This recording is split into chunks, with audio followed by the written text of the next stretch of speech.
seperti apa nih Kang Usep memandangnya? Iya, Pak Hafiz tadi mengingatkan selain aktivitas di bulan Ramadan seperti sholat taraweh atau kultum di masjid di bulan Ramadan, di ujung Ramadan ditutupkan dengan sholat Id ya, dan itu tempat dan aktivitas yang mungkin juga terjadi pelanggaran kampanye dan politik uang di situ. Nah, ketika pertanyaannya adalah bagaimana membedakan antara kampanye dengan politik uang bagi masyarakat yang mungkin dijadikan objek untuk meraih suara bagi peserta pemilu, ada perbedaan antara pelanggaran kampanye dengan politik uang. Kalau pelanggaran kampanye itu aktornya cuma dua sebetulnya, kalau merujuk definisi di undang-undang, yaitu peserta pemilu atau pasangan calon dan pihak yang ditunjuk oleh peserta pemilu atau pasangan calonnya, itu tim sukses. Nah, kalau ada masyarakat yang ngefans gitu kan sama satu pasangan calon karena dia yakin nih orang ini adalah orang yang hebat, lalu dengan secara sukarela dia mengajak memilih bagi dengan pemilih yang lain, itu sebetulnya sulit untuk bisa ditarik sebagai bentuk pelanggaran kampanye. Pun itu ketika di tempat masjid atau tempat pendidikan sebagai tempat yang dilarang berkampanye, selama tidak ada alat peraga yang diproduksi untuk kemudian sengaja dibuat mengajak memilih gitu. Jadi ketika tidak ada alat peraga ajakan memilih nomor atau visi, tapi dia mengajak, ini penting loh orang ini terpilih, tapi dia bukan pasangan calon atau tim sukses, itu bukan masuk pelanggaran kampanye.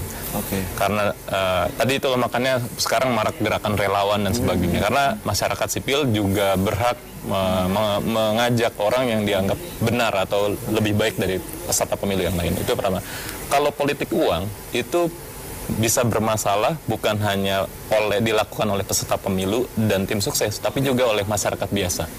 Masyarakat biasa yang ngasih iming-iming uang untuk memilih peserta pemilu atau melarang memilih peserta pemilu tertentu, itu bisa dikenakan sanksi, dan sanksinya sangat berat pidananya.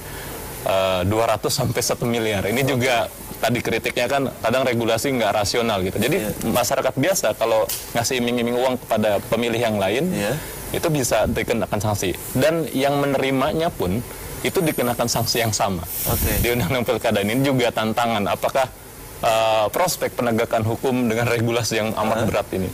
Kalau misalnya tim sukses atau pasangan calon dikasih hukuman berat seperti itu mungkin wajar ya, tapi ini masyarakat biasanya bisa. Jadi makanya teman-teman di pegiat pemilu itu baik di masjid maupun di luar masjid kita kampanyekan, jangan ambil uangnya, jangan pilih orangnya, untuk kemudian mengklarifikasi yang sebelumnya ambil uangnya katanya, jangan pilih orangnya, karena ambil uangnya pun meskipun kita bukan tim sukses atau pasangan calon, meskipun kita pemilih biasa, tidak memilih orang yang memberikannya, itu bisa kena pidana, hukumannya 200 juta sampai 1 miliar. Nah, dan ini yang banyak masyarakat kita tidak ketahui nih. Betul ya.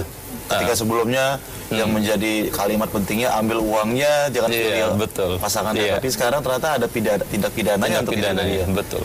Lalu bagaimana yang harusnya, ini kan banyak masyarakat juga nggak tahu gitu kan. Terus bagaimana masyarakat bisa menguatkan lingkungannya untuk supaya tidak lagi menerima politik uang dari para pasangan calon gitu. Iya, saya pikir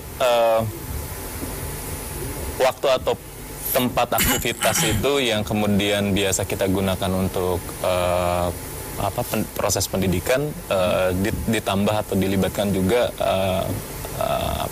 tema pendidikan politik gitu. Mengingatkan di konteks pilkada ini masih ada beberapa waktu untuk kemudian memahami masing-masing pasangan calon untuk memilih mana yang baik dan mana yang, untuk kemudian membedakan mana yang boleh dan mana yang tidak boleh, khususnya ketika disadarkan bahwa mereka dijadikan objek pemilih, padahal kan pemilih ini punya kepentingan di dalam jelang pemungutan suara ini, dia pengen pemerintahan ke depan itu mau seperti apa. Maka ini juga penting dilibatkan dalam kerangka pendidikan politik gitu, untuk kemudian juga membedakan mana tindakan yang dilarang hukum dan mana yang dibolehkan. Baik, Kang Usep, kita ke Bang Said. Bang Said, sekaligus closing statement kita di segmen terakhir ini. Tadi Bawaslu juga sudah menjelaskan bahwa sebelumnya sudah bekerja sama dengan sekian banyak ulama dan juga para partai pengusung dengan para tim sukses untuk bisa mencegah tindakan-tindakan yang berpotensi bisa dilakukan adanya pelanggaran di rumah ibadah atau kegiatan keagamaan. Ya, saya akan ke situ. Cuman kalau boleh saya sedikit menyinggung tadi soal politik uang. Oke. Ya. Itu kan sebetulnya kita politik uang itu kan nggak bisa hanya kita bayangkan pemberian dari peserta kepada pemilih.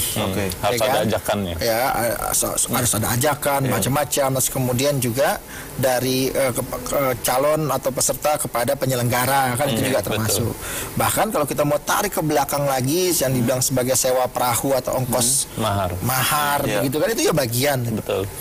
Ada juga sebetulnya yang pada gilirannya bisa dikatakan juga sebagai politik uang yang dilegalisasi oleh penyelenggara.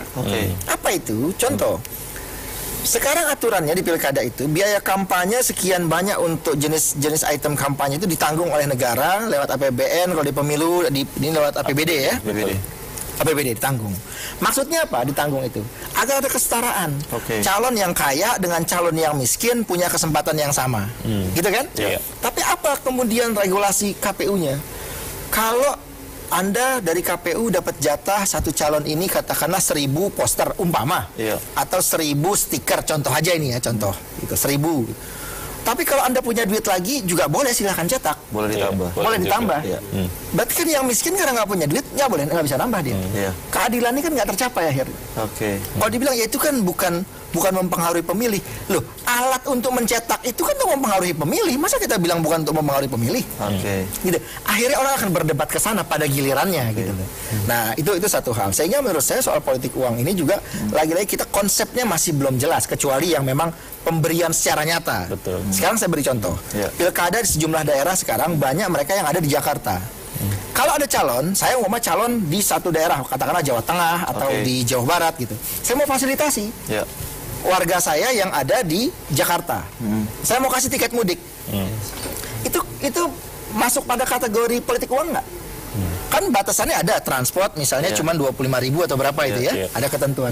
Padahal untuk pulang ke Jawa Timur, ke Jawa Tengah umpama tuh ongkosnya mungkin satu orang bisa sampai sekian ratus ribu. Itu bagaimana? Padahal saya ingin memberi itu kan tidak memastikan dia akan memilih saya. Saya peduli saja sama hak mereka untuk bisa memilih. Kalau saya lagi naik taksi online gitu, saya ngobrol-ngobrol, milih nggak nanti? Wah, berat di ongkos Pak, kalau saya harus pulang sendiri, ongkos sendiri gitu. Saya kasih suara buat calon pemimpin yang belum tentu nanti juga perhatian nasib saya, ongkos ke daerah saya. Kalau dibayarin saya mau. Misalnya gitu. Itu bagaimana? KPU nggak nyediain uangnya, anggaran untuk mereka mudik. Tapi ada calon yang mau kasih. Gitu kan, pokoknya dijamin kalau perlu di busnya ada pengawas pemilu gitu yang jagain gitu kan, dengan bambu runcing misalnya gitu ya kalau perlu gitu loh. Nah, dijagain. Itu bagaimana? Boleh atau enggak? Nanti masuk kategori politik uang atau enggak? Akan berdebat lagi kita pada soal-soal gitu. Itu makanya kita lagi-lagi masih belum clear menurut saya. Terakhir, soal aturan yang disampaikan Bawaslu tadi. Ya, semangatnya kita tidak ragukan Bawaslu ini kan, dia ingin menegakkan peraturan perundang-undangan. Cuman saya kadang-kadang ngelihat, itulah yang saya katakan, kadang-kadang sudah agak over. Di mana overnya? Kadang-kadang ini kita melihat nilai-nilai keagamaan, aktivitas keagamaan seringkali dikalahkan oleh aturan-aturan teknis kepemiluan. Menurut itu salah kaprah. Nilai-nilai keagamaan bukan cuma umat Islam, umat Kristiani, orang Kristen, orang Buddha, orang Hindu, agama yang diakui di Indonesia itu kan semua mereka itu sumbernya itu kan ambil dari pucuk ya, sumber dari segala sumber hukum Pancasila, nilai-nilai Pancasila itu kan yang kemudian membuka kesempatan mereka menjalankan ibadah sesuai dengan keyakinan mereka gitu, sebebas-bebasnya. Nah, kemudian ada kegiatan-kegiatan semacam ini karena ada kegiatan politik, tahun politik, ada kegiatan pilkada pemilu, ini menjadi terbatasi. Saya beri contoh, ada orang yang kalau menjelang pada bulan Ramadan dia mengeluarkan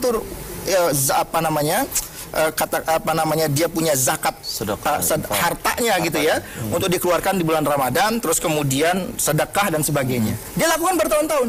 Sekarang di pilkada dia jadi calon. Begitu dia mau bagikan akan dibilang politik uang. Dia nggak bagikan, berarti dia ingin mengaktualisasikan nilai keagamaannya terganggu atau katakanlah terhambat oleh aturan-aturan politik. Di situ persoalan yang menurut saya kita jawab nanti. Baik, terima kasih banyak Bang Said Salahuddin telah hadir di studio 2 Ajak TV, dan terima kasih juga Kang Usep Hasan Sadikin, Beda Prudem yang telah hadir di studio 2 Ajak TV. Dan kita akan kembalikan langsung ke studio 1 bersama Ayu Wardani dan Reva Fardani. Silakan Ayu dan Reva.